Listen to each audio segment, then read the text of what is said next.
kami sudah bisa donor plasma konvalesen ya? Benar tidak dok? Ya, mulai kemarin ya, tanggal 1 Maret 2021, alhamdulillah UTD PMI Provinsi Lampung sudah bisa menyiapkan plasma konvalesen yang memang diperlukan oleh pasien yang sangat-sangat memerlukan terapi alternatif sebenarnya, terapi alternatif yang berat untuk pasien-pasien COVID yang ada di rumah sakit. Udah ada izin dari BPPM ya? Belum, Belum. sedang ini on proses ya. Jadi memang karena kasihan pasiennya, terus terang saja kami meskipun belum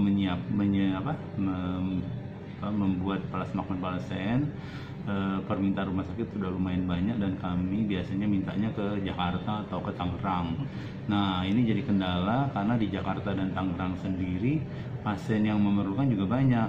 Jadi kadang-kadang lama sekali, terus kita antri juga, sementara kan pasiennya kan nggak bisa lama-lama juga. Jadi atas dasar itu ya kita juga berusaha memenuhi syarat-syarat yang sudah ditetapkan oleh unit transfusi darah pusat sambil juga nunggu izin dari Balai POM. Jadi ya kita sudah mulai aja Mas. Untuk saat ini alat untuk donor ada berapa dok? Kita sih ada beberapa ya. Sebenarnya kita ngambil plasma konvalesen itu kita bikin dari menjadi fresh frozen plasma. Jadi ya memang ini semuanya sedang proses, sambil kita lihat juga ya masih ada beberapa kendala, mungkin sambil diperbaiki sambil jalan gitu jadinya Mas. Untuk syaratnya masih seperti yang sama. Syarat donor plasma konvalesen itu yang pertama tentunya mantan pasien yang sudah sembuh. Jadi ada bukti dia dinyatakan konfirmasi positif kapan, kemudian dinyatakan sembuh kapan gitu ya. Setelah sembuh juga ada jaraknya, paling cepat itu 2 minggu setelah sembuh, kemudian juga paling lama 3 bulan karena kita takut kalau sudah lebih dari 3 bulan titer antibodinya sudah hilang atau malah mungkin rendah lah ya. Kemudian yang kedua sebaiknya donornya laki-laki. Kalau memang terpaksa perempuan yang belum pernah hamil dan melahirkan. Kemudian waktu donor juga dalam keadaan sehat, jadi tidak ada gejala-gejala sakit yang lain.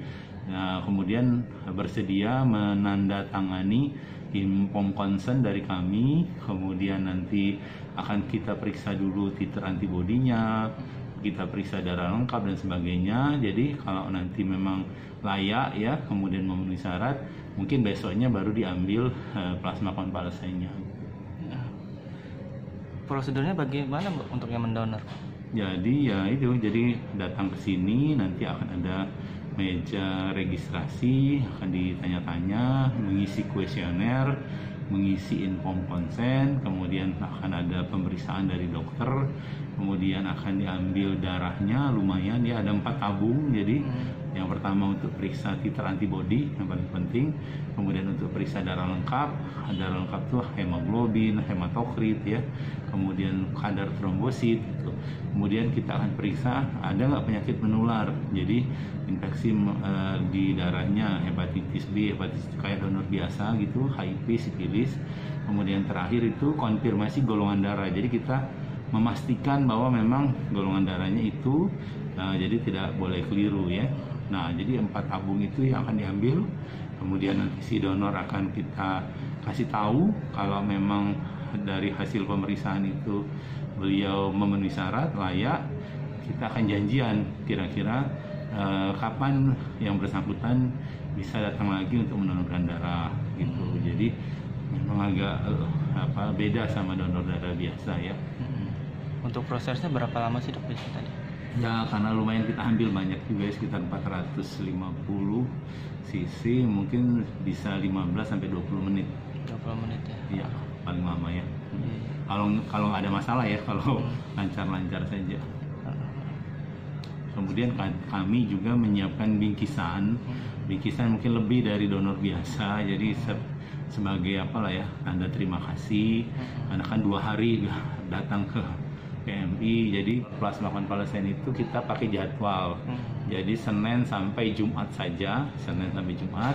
Jamnya dari jam 9 sampai jam 12. Karena teman-teman ini kan kerja juga yang lain. Jadi sambil ngerjakan yang lain, jadi semuanya bisa jalan ya.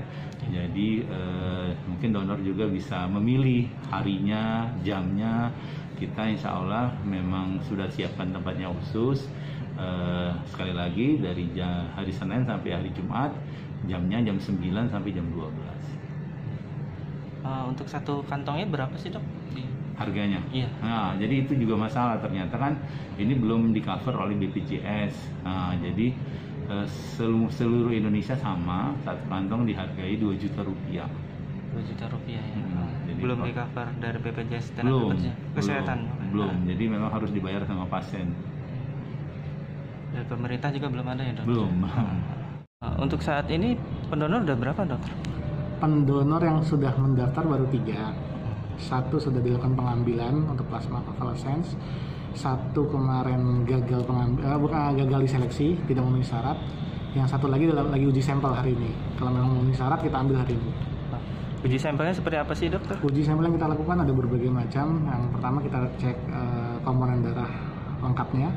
Yang kedua kita lihat ada infeksi menular seksual, infeksi menular lewat darah.